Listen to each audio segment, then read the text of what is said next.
welcome to Shows to Astonish. I am your host, the FAT Mantis, and today I'm going to be reviewing Christopher Nolan's science fiction epic, Tenet. Now, for the purposes of this review, I'm going to spend the first minute or so doing it as a non-spoiler review. But then we're going to kick it into high gear spoilers because there's a lot to unpack here. Now you have to excuse me, I do not understand how to do non-spoiler reviews. They don't really make any sense to me.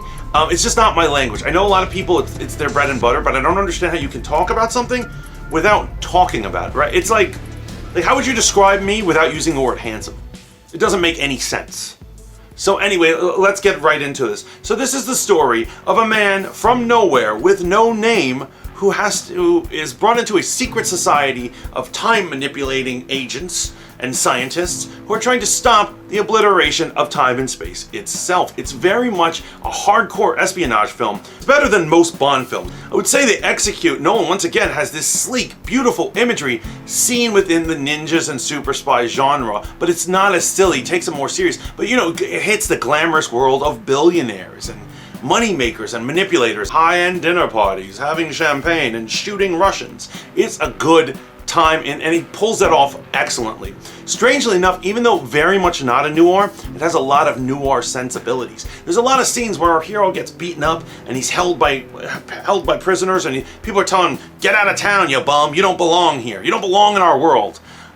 There's a bunch of that going on, and there's the damsel in distress thing going on. It is ultimately a fun, sexy thrill ride, and I will say, even though a lot of the things, particularly science fiction aspects of it, can be very confusing because it's timey-wimey stuff, as Doctor Who would like to say. You know, they always keep hitting you off ever so often as soon as you're getting a little confused with an action sequence that makes you feel better. I would say that the action is some of the most beautiful stuff I've ever seen. One of the major draws is I would need to see these action sequences again.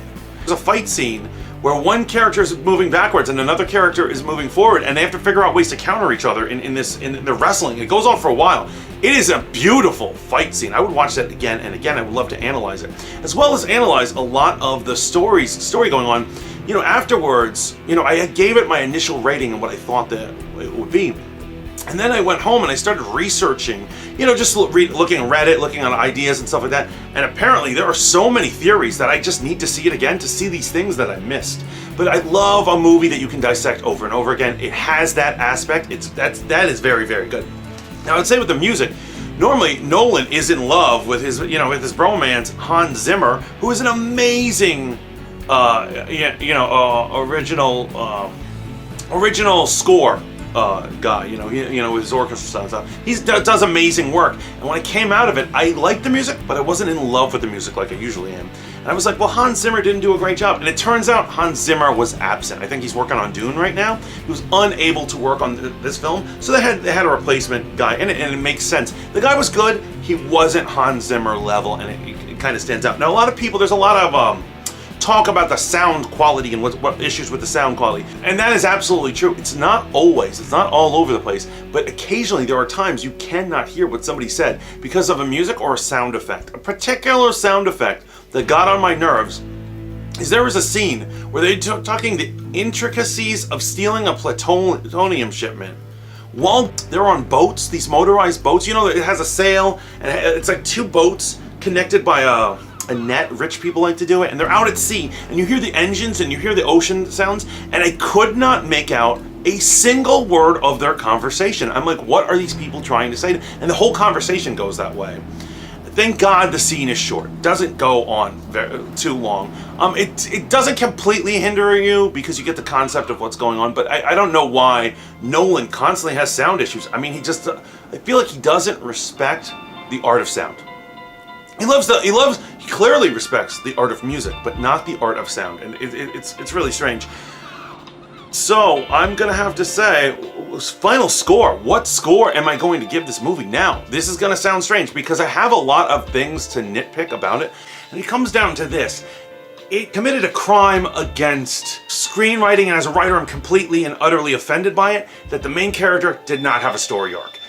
Almost none of the characters had a story arc. As a matter of fact, Elizabeth Debicki's character is the only thing who has even a remnant of character arc, and it's hyper simple. Is it possible that this isn't that type of movie? This isn't a story arc type of movie? That's not what Nolan had set out to do. He has done story arcs in countless movies, and now he wanted to do something else. He has mastered the visuality of this piece. He has mastered conspiracy theories and you know, pulling off theories and doing all sorts of storycraft like that. And maybe that's what this is, but I'm actually going to give this a 90. That's about an A- in you know, if you're an alphabet person.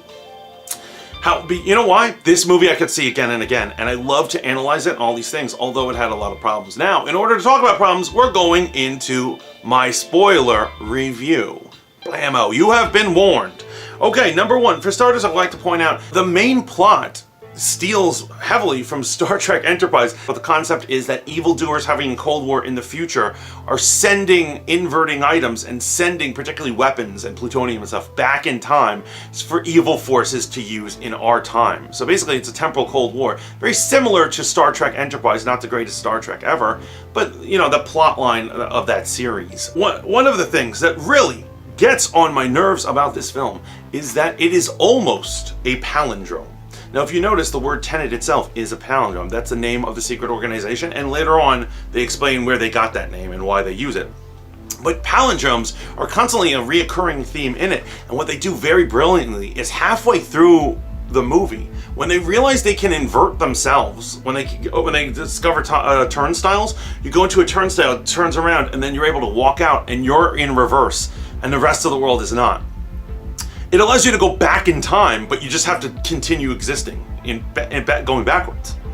And it creates this thing where the characters are able to start going back to the action sequences in the movie's first half, making the movie a palindrome. It was genius, and it was well executed, and it put me back on the edge of my seat, and I was like, this is riveting. I can't believe he's pulling this off. He's doing all these things, and it keeps going back, and however, the final scene ends up being an original battle, an original scene, a place we've never seen, and they don't go back to the one action scene they don't go back to is the first action scene, which is the opera house. And I'm like, why didn't you just make the final battle take place at the opera house? I just don't understand. You were almost a palindrome and you dropped it at the last minute. Nolan, I want to have words with you, man. How did you or any of your producers miss this? It was a perfect palindrome up until the final segment. It just got on my nerves, man. You know, as I said, the character didn't actually have an arc. It's interesting that everyone in the movie has an arc, or maybe not an arc, but they have a story. People tell their backstories. We get to hear everyone's sob story about their lives. You know, the villain is lamenting about his childhood. The lady character is bitching about her husband. We know about her life and all these things, but we don't know anything about the main character. John David Washington, you know, he's almost like one of those Clint Eastwood guys, or one of these cowboy guys who has no identity and represents nothing other than a guy who just wants to do good. Now, in the film, it greatly hinges on him falling for Black Man's kryptonite. Now, for those of you who don't know what Black Man's kryptonite is, it's a white woman, particularly a blonde white woman. So he falls for her, and you're not sure if he's in love with her or whatever, but he wants to be her white knight. And so he's not given a name, a story, or explanation as to what it is, and I have a theory as to what this is. At the end of the movie, it is highly implied that he is going to not only stay her protector, but he's finally going to get with her, but it's going to happen off camera, and he's going to possibly be stepdaddy to her child, and that they're going to have a continual life. And it's very possible that his story actually starts at the end of this story. That this all happens, and it's not important that he has a name, an identity, or anything like that until he's with this woman, and that's what it is. Because we're about to get into a different theory, but it is very important. The fact that he is her lover or possibly husband in the future is a major thing to have to do with this story. This is a misogynist alert. Now, it is the villain. The villain has a lot of misogynistic things in it. But it's so realistic and so real that it upset me on multiple levels. I feel like I'd rather watch Hostel, or one of those movies where people are cutting people's lungs out or something, or, you know, taking entrails out, than watch what happens in this film. So in this film, you know, the villain beats his wife, and we get to see a particular brutal beating of his wife, and while she's on the ground crying, he steps right on her face. And it was just very realistic, and you know, realistic violence is a lot of times worse, and I was just upset. I was like, yo, this is not cool. Now, of course, we have to be able to talk about these things, and it's totally okay to give horrible qualities to your villains. I mean, that's an aspect of just villainy and what you do with your antagonist. So I feel him, but just personally, I wasn't like into that so much. But I'm just giving you a warning. You're going to see that stuff, and it might make you cringe. So now we've got to talk about our buddy Neil. So this is what everyone is confused about. What is the ending? What is happening here? So Neil, as it shows, that Neil's not only going to stay in the agency at the end of the thing, but he's about to go through the turnstile, go backwards in time, and fight that battle again. And not only that, he is the man who he's the soldier who unlocks the door for John David Washington and his other partner when they're going into the final battle, and the man who gets shot and killed. And saves the day. So he's going to go sacrifice himself, and we know this because of the backpack. And there's the red string with the washer connected to it. Now, this also indicates something else. That in the beginning of the film, in the opera house, he's also the one who saved John David Washington, because a random person comes, a soldier completely clad in mask and stuff like that, shoots someone who's going to kill him and saves him, and then he says the word about the dawn or whatever and takes off. That's actually him, and what it is on his backpack, he also had that dangling thing. The problem is, one, they didn't focus on it enough. I think this is so weird that they didn't focus. They kind of just show you for a quick second and they move on. And so 2.5 hours later, we're expected to understand that connection. He broke the simple pillar that Hitchcock talked about all the time. If you don't show them something 3 times, it's not a thing. So basically, if there's a concept or something, a person, place, or thing, they have to see it 3 times, or by the end of the film, it's not gonna stick in their head. And he didn't do that with the red string and the washer, which is connected to our character Neil. It's possible that Neil is Max in the future. So should I say Maximilian? Maximilian is the child of Cat. He is the little boy in the story. He has very few visual stuff going on. He's kind of just there, no lines or anything like that. But he's so important because he is Cat's complete driving force as to what she's doing. And remember that, and the reason why she's sticking around is the reason why John David Washington is sticking around. So this kid is holding it all together. So yes, I will have to do, I'm going to do the Neil is Max theory that's been going around the internet, and I'm going to explore that all in its own video. Because this video has already gone long, and I'm saying that's like a 10-minute video on its own.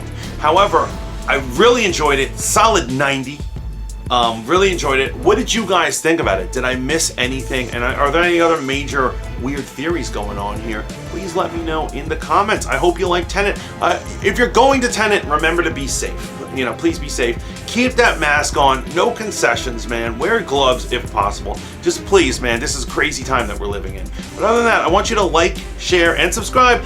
Keep tuning in to Voice of the Fat Mantis for more sci-fi reviews and shenanigans. Until next time, ciao for now.